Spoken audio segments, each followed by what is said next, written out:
కార్యకర్తలేమో 300 మందికి సరిపడే hall book చేశారు. 3000 మంది జనం వచ్చారు. మేము ఊహించలేదండి అన్నారు. నాకు తెలుసులంటే నేను చెప్తే బాగుండదని నేను చెప్పలేదన్నాను. నేను అనుకున్నాను, రోజు చూస్తున్నారు, స్మార్ట్ ఫోన్లో చూస్తున్నారు, టీవీల్లో చూస్తున్నారు, మళ్ళీ ఇక్కడికి ఎందుకు వచ్చారంటే ఎదురుగా చూడాలి. అసలు ఆనందం. ఎదురుగా ఏమన్నా నన్ను ముద్దెట్టుకున్నావా, కౌగులించుకున్నావా? నేను దూరంగానే వెళ్ళిపోయాను కదా. అయినా అదో సంతోషం ఉందా లేదా?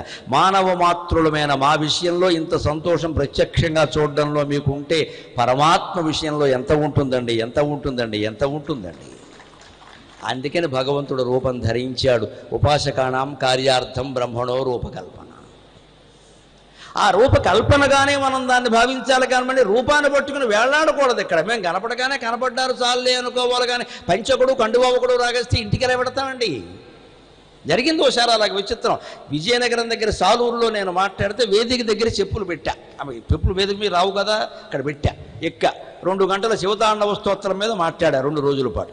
2వ రోజుని బాగా జనం విపరీతంగా వచ్చారు. సరే మామూలేదు. కిందికి దిగేకి పెడితే నా చెప్పులు లేవు అక్కడ. సరే నేను అనుకున్నా సహజంగా, ఎవరు పట్టుకెడతారు, నా చెప్పులు ఎవరు దొంగతనం చేస్తారండి.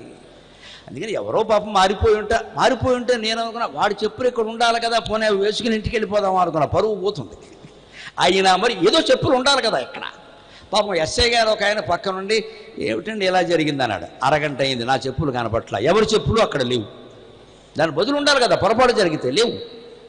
ఆయన నా కోసం పాపం అప్పటికప్పుడు దుకాణాలు తెరిపించి చెప్పులు లేవు కదా మీకు ఎందుకు ఊరుకోండి మేము కొంటాం అని అక్కడ సాలూరులో దుకాణాలు తెరిపించి రాత్రి 10 గంటల వేళ దుకాణం తీయించి పాపం చెప్పులు ఏవో అవ్వాయి చెప్పులు కొనండి చాలన్నా. నా వైరాగ్యం నాకు దాని చేత ఎక్కువ పెద్దవి కొనిపించుకోకూడదు. అవ్వాయి చెప్పులు కొనండి, అంతకంటే వద్దండి, ఇంటికి వెళితే నేను కొనుక్కుంటానులేండి అని ఆయన ఏదో ఇచ్చాడు.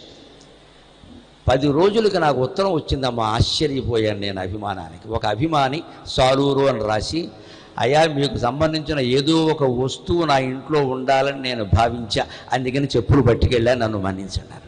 నీ ఇల్లు బంగారంగానే కంకణం పట్టుకెళ్ళలేదు, సంతోషం అనుకున్నాను. అభిమానం ఈ రకంగా కూడా ఉంటుందన్నమాట. ఇది చెప్పుకొనదగిన అభిమానం. ఇది నిజంగా మామూలు అభిమానం కాదు, చెప్పుకొనదగిన అభిమానం.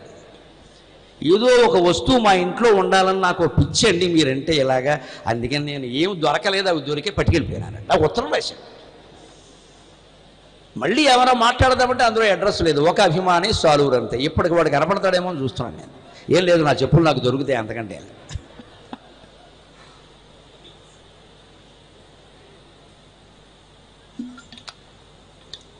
దేవుడి గురించి మాట్లాడే వాళ్ళ విషయంలో ప్రజలకింత భక్తి ఉంటే దేవుడి మీద అంటుంటుంది ఆలోచించండి. అందుకోసం విగ్రహారాధన, అందుకోసం దేవాలయ వ్యవస్థ, అందుకోసమే భగవంతుడు యదా యదాహి ధర్మస్య గ్లానిర్భవతి భారత అభ్యుత్థానమధర్శ్చ సదాత్మానం సృజామ్యహం. ఈ అనంతకోటి ప్రజా సముదాయం యొక్క ప్రేమను తట్టుకోలేక ఆయన వైకుంఠాన్ని విడిచిపెట్టి లక్ష్మీదేవిని కూడా విడిచిపెట్టి 10 అవతారాలు ఎత్తాడమ్మా మహావిష్ణువు. మన మీద ప్రేమతో. ఇంతగా ఏడుస్తున్నారు జనం నన్ను చూడడానికి. ఏదో రకంగా వాళ్ళకి కనపడేలా చేద్దాం. లేకపోతే కృష్ణుడిగా పుట్టి సుఖపడ్డాడా, రాముడిగా పుట్టి సుఖపడ్డాడా? ఏమి సుఖపడ్డాడమ్మా ఆయన? ఏ అవతారంలో సుఖపడ్డాడు? మనము సుఖపడిన సుఖాలు ఏవి కృష్ణుడికి లేవమ్మా, రాముడికి లేవమ్మా. పుట్టింది మొదలు నానా బాధలు పడ్డారు. ఇంకా రాముడైతే కనీసం ఏదో ఎదిగే వరకు 25 ఏళ్ళు సుఖంగా ఉన్నాడు. కృష్ణుడు పుట్టిన దగ్గర నుంచి గొడవలే. పోనీ ఆ గొడవలు ఇప్పుడు కాదు, ఆయన వెళ్ళిపోయే వరకు. చెట్టు చివరి మొత్తం యుద్ధం అయిపోయే కూడా గాంధారీదేవి కొడుకునే అనలేక నువ్వు చేసావు యుద్ధం కృష్ణుడికి శాపం ఇచ్చింది. ఏమనాలండి జీవుళ్ళని? ఎప్పటికీ జీవుడికి దేవుడు అర్థం కాడు. నీ కొడుకును నువ్వు కలిపి చేసుకున్నారా? కృష్ణుడు అంటారా అన్యాయంగా? అయినా పరమాత్మ కొంగుబెట్టి, అమ్మా నేను భరిస్తాను తల్లి, నీ పాతివ్రత్య శక్తి నాకు తెలుసు, పాండవుల్ని ఏమీ అనద్దన్నాడండి. అది భక్తపరాయణత్వం, అది భక్తపరాయణత్వం. ధర్మరాజు నేమనద్దమ్మా, నేను భరిస్తాను. దిక్కుమాలిన సావమన్నావు కదా, అలాగే చచ్చిపోతా. నా వంశం అంతా పోతుందన్నా కదా, పోనీ ఏం పర్వాలేదు, నేను అన్నీ భరిస్తా. పాండవులు నేమనకు. పట్టుకుంటే అలా పట్టుకుంటాడండి దేవుడు. భక్తపరాయణుడు అంటే అంతే లెక్క. మన కష్టాలు ఆయన పడతాడు, మన రోగాలు ఆయన పడతాడు, మన యోగక్షేమాలన్నీ ఆయన చూసుకుంటాడు. సందేహమే లేదు అందులో. ప్రతి చరిత్ర ఉదాహరణ ఆధునికంగా కూడా ఉంటాయి మీరు వెతుక్కుంటే. అంత భగవంతుడు కృప ఉంటుంది. అందుకని వాళ్ళ కోసం నేను ఏమైనా చేస్తాను అన్నాడు. అటువంటిది విశ్వరూపం చూపించడం అంటే ఇక్కడ శంకరాచార్య ఏం చెబుతున్నారో వ్యాఖ్యానం గమనించండి. ఒక్కచోట జగత్తు ఉన్నట్టుగా అర్జునుడికి కనపడింది. నిజానికి అర్జునుడి దృష్టి మారింది కానీ కృష్ణుడి యొక్క రూపం మారలేదు. గమనించండి. అర్జునుడు అంతవరకు విశ్వంలో ప్రతిదాన్ని వేరువేరుగా చూడడం మొదలుపెట్టాడు. ఇక్కడ అన్నీ కలిపి ఒక్కటిగా చూస్తున్నాడు, అంతే తేడా. అంతేగా కృష్ణుడు శరీరం పెరిగిపోయి ఓ 10 ఎకరాలు ఆక్రమించేసి ఇక్కడ శివుడు తలకాయ, అక్కడ బ్రహ్మ తలకాయ, అందులో మళ్ళీ 4 చిన్న తలకాయలు, ఓ పక్క సరస్వతీదేవి, అందులో పెద్ద వీణ, ఇదంతా ఉంటే క్యాలెండర్ అంటారు, దాన్ని సినిమా అంటారు, మా విశ్వరూపం అనరు. క్యాలెండర్లో విశ్వరూపం మీరు గమనించండి. భగవద్గీత ఉన్న చోట కింద గుర్రాలు ఉంటాయి, చిన్న కృష్ణుడు ఉంటాడు, ఇలాగా చిన్న అర్జునుడు ఉంటాడు, వెనకాల విశ్వరూపం ఉంటుంది కదా, మీరు గమనించండి. 20 తలకాయలు ఉంటాయి. విశ్వరూపంలో 20 ఉంటాయా? What about 21? విశ్వరూపం అంటే 20 ఉంటాయా? విశ్వమూర్తిర్దీప్తమూర్తిరవ్యక్త అనేకమూర్తిరవ్యక్త శతమూర్తి శతానన ఏకోనైకస్సవఃకిం యత్తత్పదమనుత్తమం విశ్వమూర్తిర్మహామూర్తిర్దీప్తమూర్తిరమూర్తిమాన్. ఈ విశ్వమే ఆయన మూర్తి అంటే మనం విశ్వరూపం అంటే ఎలా గ్రహించాలి? ఇప్పుడు ఈ క్షణంలో కూడా నేను విశ్వరూపాన్ని దర్శిస్తున్నా, ఈ క్షణంలో కూడా మీరందరూ విశ్వరూపాన్ని దర్శిస్తూ ఉన్నారు. అనేక బాహూదర వక్త్ర నేత్రం పశ్యామి త్వాం సర్వతో అనంతరూపం నా అంతం నా మధ్యం నా పునస్తవాదిం పశ్యామి విశ్వేశ్వర విశ్వరూప.